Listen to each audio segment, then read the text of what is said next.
duhet një administrat absolutisht ndryshe nga ajo që kemi pasur deri disa vite më parë, që klima e biznesit të jetë pozitive, që kompanitë të performojnë pa u ndjerë nën presionin e vazhdueshëm të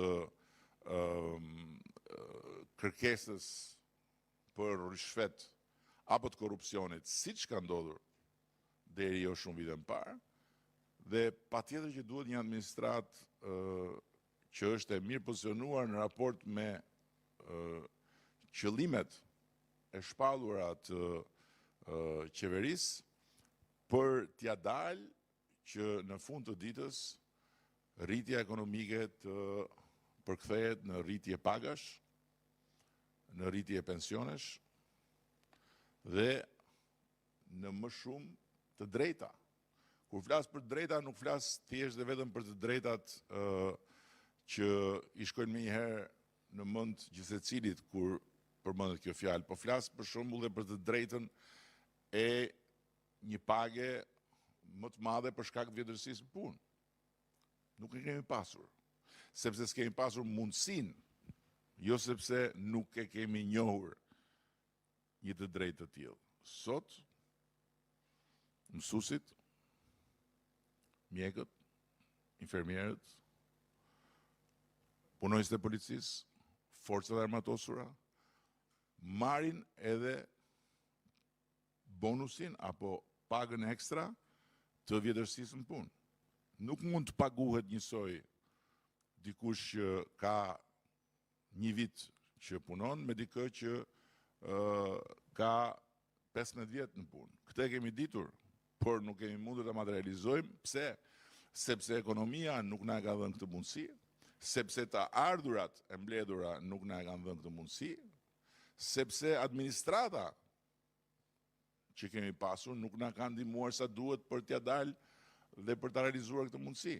Sot e kemi, sepse ekonomia na përgjigjet edhe sepse administrata na ndihmon. Të thuash që sot Shqipëria ka më shumë korrupsion se ndonjëherë më parë, do të thotë flasësh për çart. Natyrisht që sot flitet më shumë për korrupsionin, për qoftë për shkaqe objektive, qoftë për shkaqe totalisht subjektive.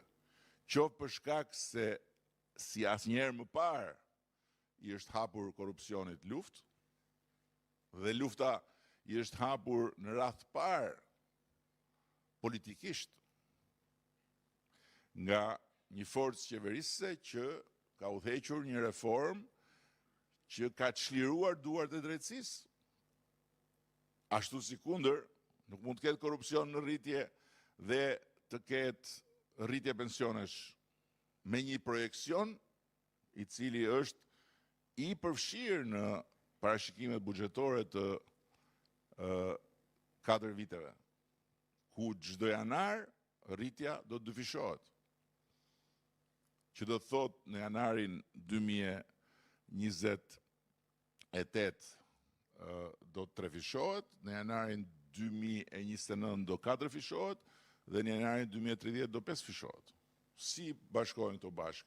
Nuk mund të ketë korrupsion në rritje dhe të ketë shumë më shumë përfitus nga garat publike.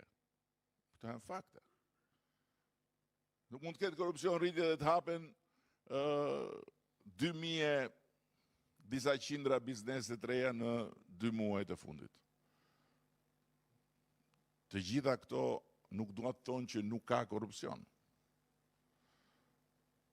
Por duan të thonë që është një proces transformues që pasqyrën e ka jo tek të dhënat apo tek pasqyrimi që i bën njëra palë apo para tjetër, por e ka tek pasqyrimi objektiv i këtij transformimi nga Komisioni Evropian.